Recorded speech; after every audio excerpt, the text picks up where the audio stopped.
Let me tell you more 等我講多少少俾大家聽下， about how evolution destroys the gospel. 關於進化論點樣毀滅咗我哋嘅福音啊！ This quotation that I'm going to show you 我陣間展示嘅引文 is from an atheist. 就係由一個無神論者所講嘅。 Atheists can sometimes see things clearly. 其實有時啲無神論者比我哋睇嘢更加清楚。生物學對基督教所作最具毀壞性的事，是生物進化的發現。當我們現在知道亞當和夏娃從來都不是真實的人物，這就破壞了基督教神話的核心。如果從來就沒有亞當和夏娃，那麼從來就不曾有原罪。如果不曾有原罪，那麼就不需要有救恩。如果不需要有救恩，那麼就不需要有救主。所以我認為可以把耶穌置諸不理，不管他曾在歷史上存活過與否。So it's no wonder that in the Western world it's harder to reach people with the gospel. 唔怪得而家西方社會我哋咁難同人去傳福音。I just want to encourage you looking ahead. 我想鼓勵你留心聽落去。Later this afternoon, we will be talking more about the science 晏啲嘅時間，我哋會講多啲關於科學嘅嘢， and explaining the exciting evidence that Genesis is real history. 我哋會講一啲好刺激嘅證據，證實創世記係一個真實嘅歷史。I just want to tell you first why it's important. 首先，我想同大家講點解呢樣嘢咁重要。 Many young people in the Western Church are leaving in greater numbers than ever before. 喺西方嘅教會，有前所未有咁多嘅年青人離開教會， It even affects famous evangelists. 甚至出名嘅佈道家都受到影響。 Some of you may have heard of the American evangelist Billy Graham. 應該在座都有人聽過美國嘅佈道家葛培理。 He had a team partner years ago 佢喺幾年前有一個拍檔， called Charles Templeton. 佢嘅名係叫查理斯·譚普頓。 He spoke to bigger crowds than Billy Graham. 佢佈道嘅人數比葛培理更加多。 Hundreds of thousands of people became Christians under his preaching. 數以萬計嘅人因為佢嘅佈道而相信咗耶穌。 But he started to ask questions 但係佢開始有啲問題湧現， about Genesis, the Bible, and science. 關於創世記、聖經同埋科學。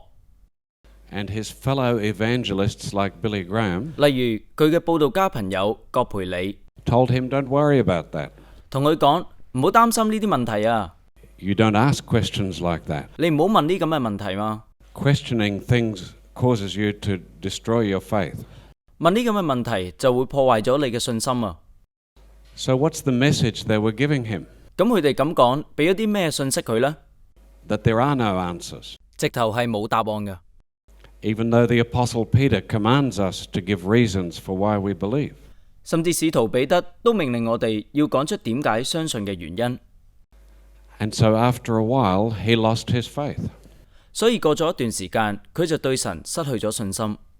And he wrote this book called Farewell to God. 所以佢寫咗呢本書叫做《告別上帝》。 My reasons for rejecting the Christian faith. 我拒絕基督教信仰的原因。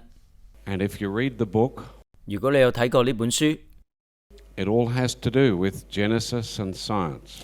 都係關於創世記同埋科學。 And he believed that there were no answers to questions 佢認為嗰啲問題係冇答案嘅， like how could all the animals have fitted in the ark? 例如喺方舟裏邊點可以容納晒所有嘅動物呢？ Or who did Cain, the son of Adam and Eve, who did he marry? 又例如亞當同夏娃嘅仔該隱究竟娶咗邊個呢？ Or where did all the different races come from? 同埋唔同嘅種族係由邊度而嚟嘅呢？ But you're going to get answers to all of those sorts of questions this afternoon. 今日下晝你哋就可以得到以上問題嘅答案啦。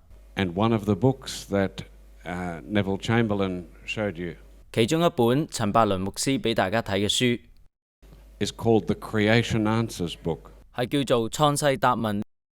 You see, if we tell people that you have to trust the Bible on faith and morality and salvation, 如果我哋要話俾人聽，相信聖經裏邊講嘅信心、道德同埋救恩。How can we expect them to do that 我哋點可以預期佢哋會相信呢？ if they can't trust it on things like real history? 如果佢哋都唔可以相信聖經係一個真確嘅歷史。 Some people try to say, well, maybe we're not interpreting Genesis correctly. 可能有啲人話我哋唔係正確咁詮釋創世記。 But until millions of years, ideas became popular about 200 years ago, 喺200幾年前，幾千萬年呢一個理念開始流行之前， there was virtually no argument between Christians 喺基督徒之間其實係冇任何嘅爭拗 as to what Genesis means. 關於創世記嘅詮釋。 Everything made in 6 days with an evening and a morning. 所有嘢都喺6日裏邊創造出嚟，每日都有晚上有早晨。 Adam lives right through the 7th day, 亞當都活過第一個星期嘅第7日。 and the Bible tells you how old he was when his son was born, 聖經都話俾佢哋聽，佢個仔出世嘅時候，佢係幾多歲？ and then it keeps on doing that 聖經繼續有記載， for all the descendants. 佢每一代嘅後裔， So you know it was only thousands of years ago, 所以你會知道，只係幾千年前嘅事啫。 and it says that there was a flood that covered the whole world. 聖經都講有一個全球性嘅洪水。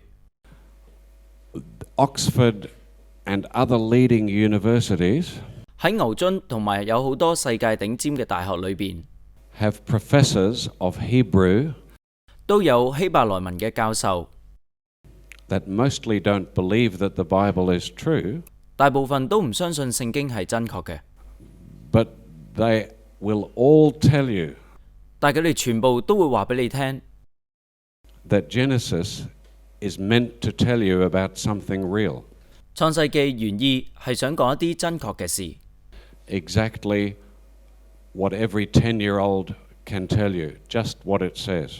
就好似一個10歲小朋友都可以話到俾你聽裏面嘅內容一樣。 I say this because sometimes you'll read of some great theologian that says, no, you don't have to believe Genesis. 我咁講嘅原因係因為有啲出名嘅神學家會話，你哋唔需要相信呢個創世記嘅。 Jesus said that sometimes the children of this world are wiser than the children of light. 耶穌話有時唔信嘅人比信嘅人更加聰明。 So let's hear from a famous atheist called Richard Dawkins. 咁我哋而家嚟睇下一個好出名嘅無神論者叫 Richard Dawkins 點樣講。佢話：我們還能說什麼呢？思想神物的神學家竟然樂意接受進化論，我卻一直認為他們受蒙蔽。畢竟進化論與基督教真的是有着莫大的鴻溝，互不兼容。這方面，我認為福音派人士是對的。